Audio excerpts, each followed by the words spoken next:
Sir Yuval को कैसे solve किया जाए। बच्चों देखो, पहले तो आपको ये पता होना चाहिए कि यूवल जो है वो आपको कौन कौन से ऑप्शंस देता है। यूवल जैसे ही आप लॉगिन करते हो तो आपके पास दो कैटेगरीज होती हैं, एक होती है सिस्टम वाइज और दूसरी होती है रैंडम वाइज। आपने काफ़ी जगहों से, काफ़ी वीडियोस से ये सुना होगा कि सिस्टम वाइज यूवल करना है, रैंडम वाइज यूवल करना है। तो आपको ये पता होना चाहिए कि सिस्टम वाइज का क्या मतलब होता है एंड रैंडम वाइज का क्या मतलब होता है। यूवल में आपको एक से एक सिस्टम के एमसीक्यूज मिल जाते हैं। जैसे आप फर्स्ट एड में देखते हैं ना, जो सिस्टम बने हुए हैं, बायोकेमिस्ट्री एक सिस्टम है, इम्यूनोलॉजी दूसरा सिस्टम है, कार्डियोलॉजी तीसरा सिस्टम है।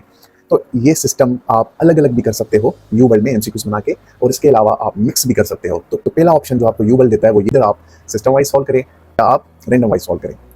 अगर आप यूएसएमडी स्टेप 1 के लिए प्रिपरेशन स्टार्ट कर रहे हैं तो आपने स्टार्ट सिस्टम वाइज लेना है यूवल को। से कम भी 20 to 30% आपने सिस्टम वाइज यूवल करना है अगर आप यूएसएमडी स्टेप 1 की प्रिपरेशन के लिए यूवल स्टार्ट करने जा रहे हैं। 20 to 30% सिस्टम वाइज कर लेते हैं और आपकी थोड़ी ग्रिप बन जाती है एमसीक्यूज पे, यूवल के एमसीक्यूज के स्टाइल पे। जब आप यूवल को समझने लगते हैं उसके बाद आपने रैंडम वाइज स्टार्ट करना है। अगर आप स्टेप 2 के लिए यूएल स्टार्ट करने जा रहे हैं और आपकी फाउंडेशंस अच्छी हैं, आपने रिसेंटली फाइनल ईयर जो है वो पास किया है, आप ग्रेजुएट हुए हो रिसेंटली, तो मैं आपको रिकमेंड करूंगा आप रैंडम वाइज ही स्टार्ट करें यूएल को। क्योंकि आप जो है वो यूएल को स्टेप 1 में भी समझ चुके होते हैं। आपने रिसेंटली क्लिनिकल नॉलेज, आपने रिसेंटली क्लिनिकल जो है वो मेडिसिन, सर्जरी, पीडियाट्रिक्स, गायनेकोलॉजी आपने पढ़ी हुई होती है अपने 4th ईयर फाइनल ईयर में। तो और अगर आपकी फाउंडेशंस भी अच्छी हैं तो आप रैंडम वाइज करें। अगर नहीं, आप ये समझते हैं कि मैं थोड़ा वीक हूँ, तो आप स्टेप 2 में भी सिस्टम वाइज स्टार्ट कर सकते हैं 20% तक, फिर आप रैंडम वाइज पे आ जाए। दूसरी कैटेगरी जो होती है यूएल की वो ये होती है कि टाइम मोड और ट्यूटर मोड। टाइम मोड में ये होता है कि जब आप टाइम मोड लगाते हो यूएल पे तो वो बिल्कुल जैसे एग्जाम होता है आपका, जो रियल एग्जाम होता है यूएस अमेरिका, वैसे ही आपको 40 ब्लॉक का 1 आवर टाइम देता है और आपने 1 आवर में वो 40 क्वेश्चंस कंप्लीट करने हैं। अगर आप नहीं करेंगे तो वो खुद ब खुद बंद हो जाएगा ब्लॉक, और उसके बाद वो आपको रिजल्ट देता है एक ब्लॉक का, और उसके बाद आप इसको रिव्यू करते हैं। इसका फ़ायदा सिर्फ एक ही है, वो ये है कि आपको टाइम मैनेजमेंट सिखाता है, लेकिन इसके नुकसान बहुत हैं। अगर आप स्टार्ट में ही टाइम मोड पे आ जाते हैं तो इसके बहुत सारे नुकसान आते हैं। सबसे पहला नुकसान ये है कि आप भाग दौड़ में लग जाएंगे, आप कहेंगे जल्दी जल्दी करूँ, जल्दी जल्दी करूँ। इसका मतलब आप क्वेश्चन को समझने की कोशिश ही नहीं कर पाएंगे, क्योंकि जब आप स्टार्ट में टाइम मोड करेंगे तो आपको फाउंडेशंस का पता ही नहीं होगा, आपको यही नहीं पता कि यूएल को समझना कैसे है, बज़वर्ड्स क्या होते हैं, कैसे कैच करना है क्वेश्चंस को, और आप पहले ही टाइम मोड पे आ गए हो तो ये आप यूएल को समझेंगे ही नहीं, बस आप यूएल करते जाएंगे। कुछ लोगों को आपने देखा होगा, वो कहते हैं मैंने 60% 70% यूएल किया है लेकिन मेरी प्रोग्रेस नहीं हो रही, मेरे एनबीएमईज अच्छे नहीं स्कोर्स आ रहे हैं। वो इसी वजह से कि यूएल को जस्ट एज अपनी सेटिस्फेक्शन के लिए वो करते जाते हैं कि मैंने 60% किया है, मैंने 70% किया है, लेकिन वो गेन नहीं करते। जब भी आप यूएल को स्टार्ट करें आपने ट्यूटर मोड पे स्टार्ट करना है, भले आप कितने ही होशियार हो। ट्यूटर मोड करने का ये फायदा है कि आप यूएल से सीखते हो। जब यूएल आपके सामने क्वेश्चंस होंगे तो आप उनसे सीखोगे। उसके फायदे ये हैं, जब आप ट्यूटर मोड पे स्टार्ट करते हो, एक क्वेश्चन आपके सामने आ गया, जैसे लेट्स सपोज एक एग्जांपल आपको देता हूँ, आपने रिसेंटली बायोकेमिस्ट्री का चैप्टर कंप्लीट किया है, सही है, फर्स्ट एड से आपके सामने बायोकेमिस्ट्री का एमसीक्यू आ गया आई सेल डिजीज से, आपने वो गलत कर दिया, तो आप अपने आप से पूछें कि मैंने ये क्यों गलत किया है। जब आपने बायोकेमिस्ट्री फर्स्ट एड से, बीएनबी लेक्चर से या बूट कैंप से वो आपने टॉपिक पढ़ा है, उसके बावजूद आपने वो क्वेश्चन क्यों गलत किया। जैसे ही आप वो क्वेश्चन गलत करते हैं आपके सामने एक्सप्लेनेशन आ जाती है, आप वो एक्सप्लेनेशन को पढ़ें और देखें आपने इसको क्यों गलत किया। उसके बाद अगर आपको ये सवाल समझ नहीं आता वहाँ से, तो आप फ़ौरन से लैपटॉप में सर्च करें आई सेल डिजीज फर्स्ट एड में, फिर वहाँ से पढ़ें कि मैंने ये जब पहले ही पढ़ा है तो मैं गलत क्यों कर रहा हूँ। उसके बाद जब दोबारा आई सेल डिजीज का आपके पास एमसीक्यूज आएगा तो बिलीव मी आप वो गलत नहीं करेंगे। जब आप ऐसे करके यूएल को सॉल्व करेंगे ना तो आप यूएल से सीखते हो। इसीलिए कहते हैं UL is a learning tool not a testing tool. कुछ लोग यूएल को टेस्टिंग टूल की तरह सॉल्व करते हैं, वो कहते हैं कि यूएल की परसेंटेज ही सब कुछ है, पर ऐसा नहीं होता बच्चों। यूएल को आप लर्निंग टूल की तरह इस्तेमाल करो, आप यूएल से सीखो। बिलीव मी, जब मैंने यूएल स्टार्ट किया था तो मेरे परसेंटेज भी 40 में थे, 35 40 45 ऐसे आ रहे थे, बट मैंने जब यूएल एंड किया तब मेरे परसेंटेज 70 प्लस में थे, 75 76 यहाँ तक परसेंटेज गए थे। और जब मेरे परसेंटेज कम आते थे तो मैं भी परेशान होता था आपकी तरह, जैसे आप होते हैं कि परसेंटेज कम है, लेकिन मैंने यही सीखा कि UL is a learning tool, आप इसे सीखो, जितना आप सीखोगे आप प्रोग्रेस करोगे।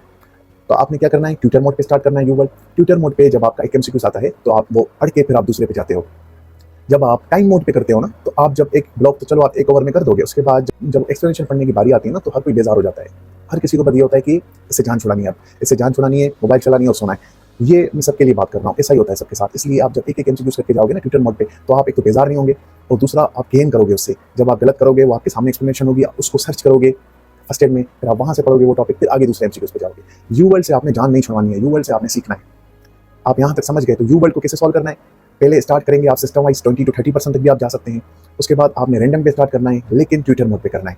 एटलीस्ट 60 to 70% आप ट्यूटर मोड पे करेंगे। उसके बाद टाइम मोड आप जाएंगे एंड में आपने टाइम मोड पे शिफ्ट हो जाना है। एटलीस्ट 15% आपने टाइम मोड पे करना है। आपकी टाइम मैनेजमेंट जो है वो बेहतर होती जाएगी। पहले आप सीखें, फिर आप टाइम मैनेजमेंट करें। स्टार्ट में टाइम मैनेजमेंट पे नहीं जाए, पहले आपने सीखना है यूएल से, उसके बाद टाइम मैनेजमेंट भी हो जाएगी। जब आप में को कुछ आता होगा जब तभी आप कर पाएंगे ना टाइम मोड पे भी, वरना आप इतना बड़ा एमसीक्यूज 10-15 लाइन का कैसे आप करेंगे एक सवा मिनट में? नहीं करेंगे जब तक आपको ये पता नहीं होगा कि बज़वर्ड्स कैसे कैच किए जाते हैं। अगर एक सवाल आता है, लेट्स सपोज एक एक्रोमेगली का सवाल है, एक पेशेंट है, वो उसने रिसेंटली जो है वो एंगेजमेंट की थी, अब वो कह रही है कि मेरे हस्बैंड को रिंग पूरी नहीं आ रही, उसके रिंग का साइज इंक्रीज हो गया है और वो स्वेटिंग करता रहता है। तो ये 2 बज़वर्ड ही इनफ होते हैं एक्रोमेगली को डायग्नोस करने के लिए। ये आपको यूएल सिखाता है। ये ऐसे ही सवाल आप यूएल में देखेंगे। जब आप यूएल अच्छे से करोगे जब भी आपको बज़वर्ड्स का पता चलेगा।